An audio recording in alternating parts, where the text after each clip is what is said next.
Sejak Amerika Serikat menyerang Iran dan Selat Hormuz ditutup, dunia berada dalam keadaan yang tidak baik-baik saja gitu. Ya, kemarin Selat Hormuznya sempat dibuka kembali tanggal 18 April ya. Sempat beroperasi kembali, tapi itu hanya sebentar teman-teman. Dalam waktu yang sangat singkat, Selat Hormuz kembali ditutup, dan bukan cuma ditutup, tapi diperketat. Dan ini tuh bukan cuma Iran, Amerika Serikat pun juga melakukan blokade terhadap selat tersebut dan berimbas pada Selat Malaka hari ini. Gara-gara rangkaian peristiwa ini, dunia berada dalam keadaan yang tidak baik-baik saja. Terjadi krisis energi di banyak negara, termasuk negara-negara yang berada di kawasan Asia Tenggara, teman-teman. Filipina, Kamboja, Myanmar, Thailand, Laos, bahkan negara seperti Singapura yang jadi trade hub-nya minyak, dan Malaysia yang notabene masih menjadi negara eksportir minyak, ikut terkena imbasnya. Harga BBM naik, stoknya berkurang, dan mulai menjalar ke sektor ekonomi yang lain. Sehingga pemerintah di negara-negara tersebut terpaksa mengambil paket kebijakan darurat untuk mengatasi situasi ini. The situation is quite grim. You have a higher inflation due to high oil prices, and then you have business stopping. Basically, nobody dares to do anything. And the things are not normal.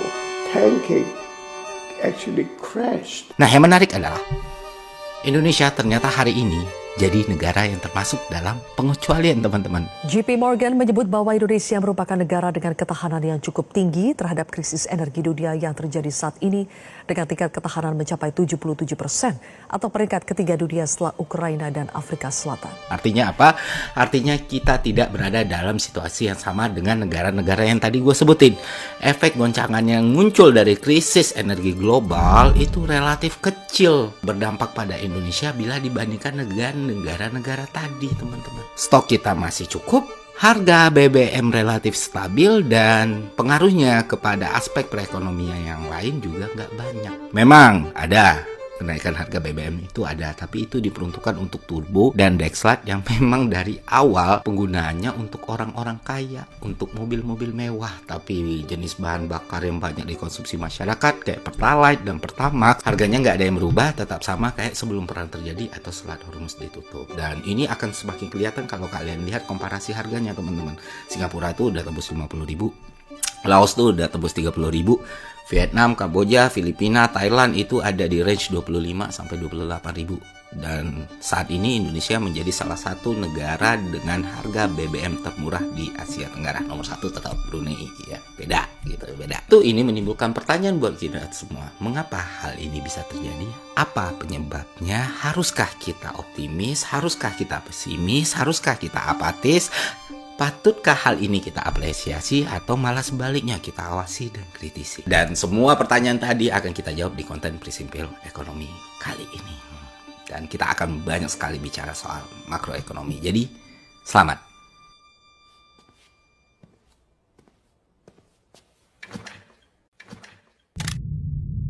Jujur nih ya, waktu Selat Hormuz ditutup itu gue khawatir banget, gue takut banget, gue anxiety parah. Asli, beneran, nggak bohong. Karena di bayangan gue kalau krisis energi atau krisis BBM terjadi di masa itu, selesai negara ini, Pak. We are doomed. Semua pilar ekonomi yang menopang negara ini pasti runtuh seketika. Itu akan mengantarkan Indonesia di krisis yang panjang dan sangat memberatkan. Dan kalau situasi itu terjadi, jelas yang paling rugi adalah masyarakat kecil gitu. Semakin lemah masyarakatnya, semakin besar pula kerugiannya.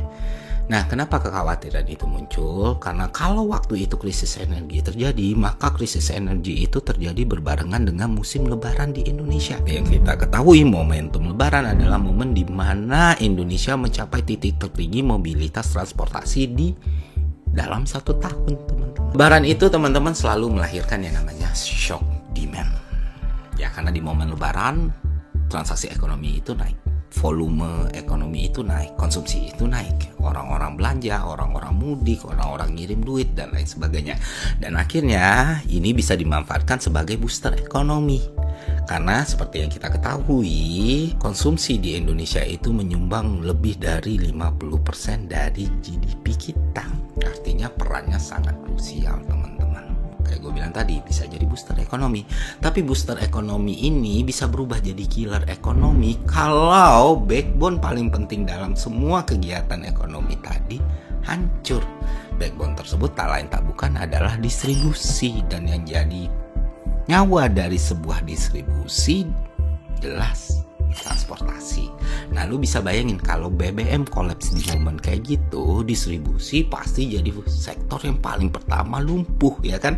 Kalau distribusi lumpuh, maka logistik mahal, pengiriman tidak bisa dilakukan, orang tidak bisa mudik, sehingga demand yang tinggi tadi tidak bisa dipenuhi dengan supply. Artinya apa? Artinya Indonesia berada di situasi yang sangat buruk. Cost push inflation dan demand pull terjadi secara bersamaan. Maka ini pasti akan menjalar lebih besar lagi dalam skala nasional, teman-teman. Artinya Bank Indonesia harus bertindak. Dan ketika Bank Indonesia harus bertindak dalam situasi ini, mereka dihadapi dilema klasik, yaitu suku bunga dinaikin atau tidak, ya kan? Sementara pemerintah juga harus mengambil tindakan dong, dan semua tindakan di momen kayak gitu jelas akan memberikan beban yang besar buat fiskal kita, buat APBN kita, katakan subsidi tambahan, pinjaman luar negeri, atau tindakan yang lain. Nah, kalau defisit APBN kita melebar, kredibilitas fiskal kita terganggu dong. Investor juga bakal kabur, dan ini membebani neraca perdagangan kita, teman-teman. Efeknya apa? Rupiah semakin melemah dan situasi akan semakin sulit. Dan apa yang gue jelasin ke kalian tadi cuman secuil domino effect yang bisa terjadi di momen itu. Lo bayangin, kita pernah berada di situasi itu, kita pernah ada di resiko itu, dan kita nggak tahu. Pokoknya kita aman lah. Kalau kata saya suka diri, ya udahlah, pokoknya aman gitu kan. Ya, which is memang kita dalam situasi yang aman dan sementara itu bisa dilalui. Karena pemerintah bisa meredam ini dengan baik setidaknya sampai hari ini. Dan gue kira ini patut diapresiasi ya, teman-teman. Nah, sekarang yang jadi pertanyaan di kepala kita semua, kok ya bisa situasi tadi itu terhindarkan? Kok ya bisa arus mudik lancar? Kok ya bisa kita tidak berada dalam krisis seperti yang tadi gue gambarkan? Jawabannya kompleks dan rumit sebenarnya, teman-teman. Tapi yang pasti jawabannya bukan kayak yang dikatakan Gus Miftah ini. Hebatnya Pak Prabowo nopo. Di saat semua kapal yang melintas dicegat kelehiran, 2 kapal Pertamina yang membawa minyak, atas diplomasi Pak Prabowo, kapal Indonesia boleh melewati Selat Hormuz. Itulah salah satu penyebab kenapa BBM Indonesia tidak naik. Kenapa ini keliru? Pertama, nggak pernah ada kapal kita tembus Selat Hormuz. Dah. Kedua, kalaupun lewat, bukan berarti itu bisa membuat kestabilan kayak yang gue jelasin tadi. Tidak. Malaysia kapalnya lewat, dan itu pun butuh proses dan butuh baru sampai kemarin banget gitu loh. Dan situasi di Malaysia pun lebih buruk dari yang kita alami sekarang di sektor energi ya, teman-teman. Jadi itu keliru. Nah, untuk memahami masalah ini secara komprehensif, maka gue akan jelaskan satu persatu ke teman-teman semua, supaya kita notice, supaya kita tahu, supaya kita bersiap atas segala resiko yang ada. Di satu sisi kita juga nggak panik, karena kepanikan di momen kayak gini hanya akan menghasilkan keburukan. Jadi kita bisa mengambil tindakan yang tepat, dan pemerintah juga bisa mengambil tindakan yang tepat. Oke, go straight to the point aja, teman-teman. Kita bisa aman karena kita punya bantalan yang bekerja dengan baik, dan bantalannya berlapis-lapis. Pertama, kontrak. Jadi setelah gue pahami, gue pelajari, dan gue coba cari satu persatu ya, hampir sebagian besar, ya mungkin sekitar 80-90% lah, kontrak yang dilakukan pemerintah kita, dalam hal ini Pertamina, tentang pembelian minyak mentah misalnya, atau gas misalnya, itu dilakukan dengan mekanisme long term yang memuat formula pricing, teman-teman. Acuannya bisa MOPS atau Argus for Adjustment ya. Artinya apa? Artinya sebelum perang terjadi, kita udah deal nih, kita udah buat transaksi yang mana dalam transaksi itu harganya dikunci. Dikuncinya pakai formula tadi ya, nanti gue jelasin ke teman-teman. Artinya ketika harga minyak itu melonjak secara ekstrim kayak kemarin gitu, kita nggak langsung menerima dampaknya gitu. Tetap terfilter, jadi kita tidak membayar semahal harga yang tertera. Karena apa? Karena kontrak kita nggak beli di market spot harian kan, teman-teman, tapi formula pricing. Biar gampang gue langsung kasih contohnya aja. Misalnya nih, lu bikin kontrak yang isinya average 3 hari basis MOPS ya, teman-teman, dengan HDS sekitar 107% gitu. Nah, average 3 hari aja. Karena kalau real window-nya itu panjang. Harinya nggak ada yang 3 hari. Tapi logikanya sama, mekanismenya sama gitu. Hari pertama 80, hari kedua 100, hari ketiga 120. Nah, kalau lu beli hari ketiga tanpa formula pricing, lu bayar 120 dong. Tapi karena lu udah pakai formula pricing, jadi dikalkulasikan ini. Pakai formula yang udah disepakati tadi.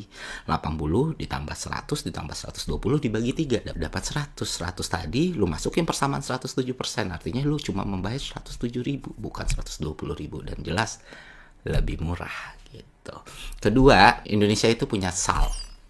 SAL, sisa anggaran lebih.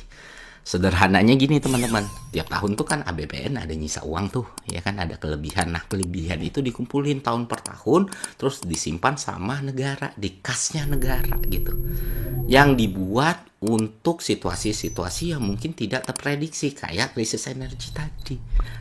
Nah, statusnya, keadaannya, SAL kita itu ada di angka yang cukup lumayan, 420 triliun. Dan inilah yang bisa jadi bantalan untuk mengkompensasikan kenaikan harga minyak tadi. Sehingga yang nanggungnya pemerintah, bukan masyarakat langsung. Makanya Pertalite dan Pertamax itu harganya masih bisa stabil, setidaknya sampai hari. Nah, ketiga, ini ironi sebenarnya. Tapi ya, suka atau enggak ini yang terjadi. Ya, karena produksi batu bara kita.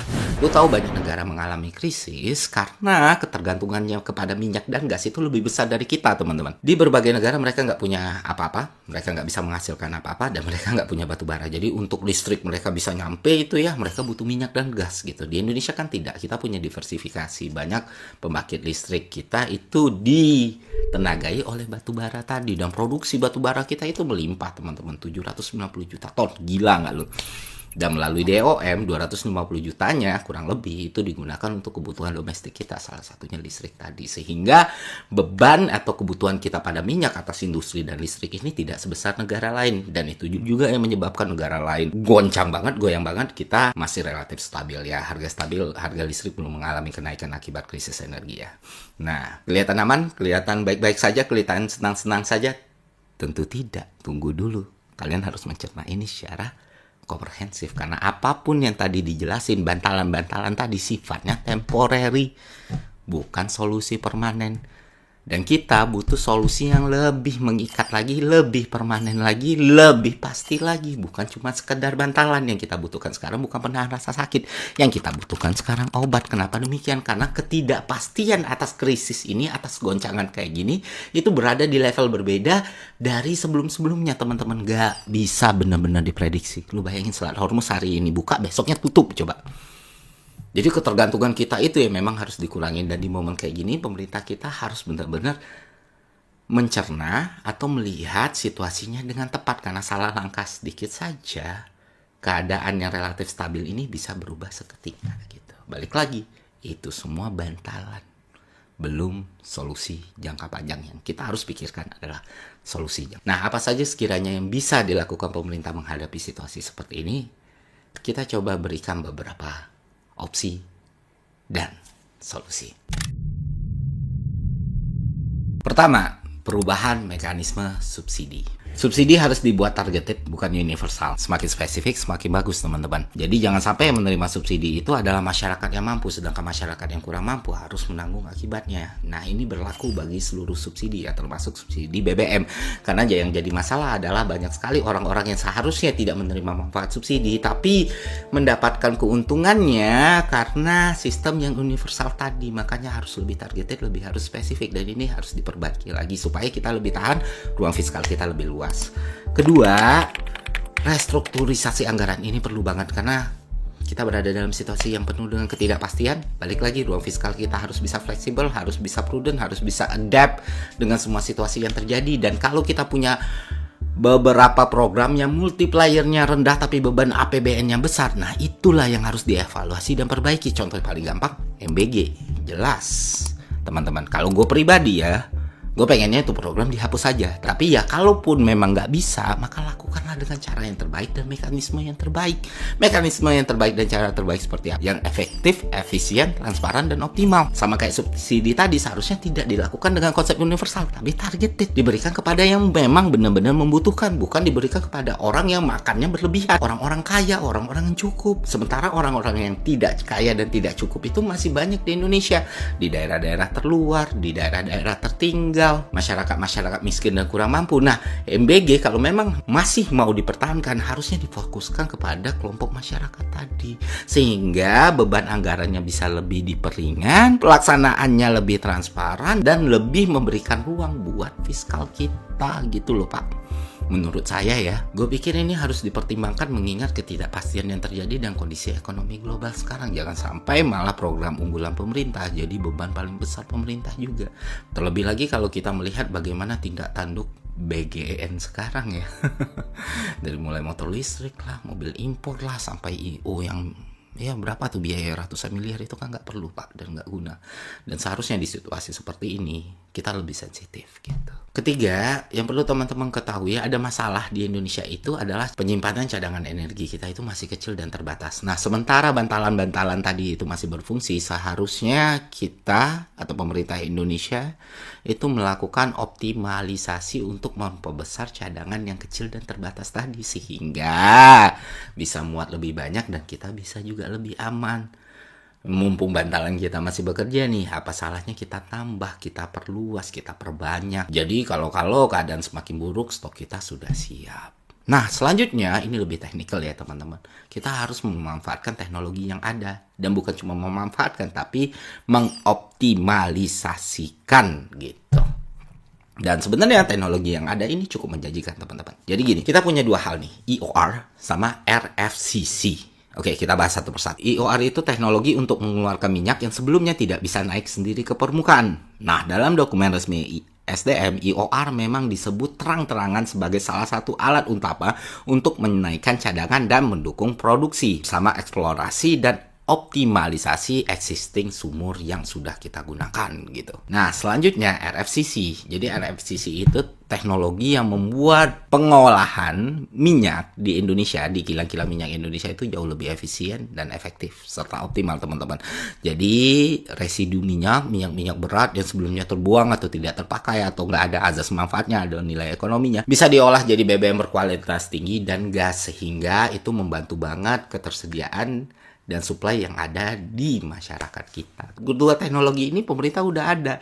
Dan waktu bantalan ini lagi berjalan, seharusnya ini dioptimalkan lebih besar lagi. Sehingga kapasitas produksi domestik kita bisa naik. Kedua, pengolahannya juga bisa lebih optimal gitu. Dan sementara ini sudah berjalan ya teman-teman. Dan gue pikir efeknya cukup membantu atas ketersediaan gas, BBM, dan kestabilan harga ini. Jadi EOR itu membantu menaikkan produksi kita, RFCC membuatnya lebih efisien dan lebih optimal teman-teman. Nah, kombinasi kedua hal ini jelas akan membantu sekali ketahanan kita menghadapi shock atas krisis energi yang terjadi di dunia ini. Oke, itu aja dari gue. Semoga konten ini bermanfaat. Sampai jumpa di Prinsipil Ekonomi selanjutnya.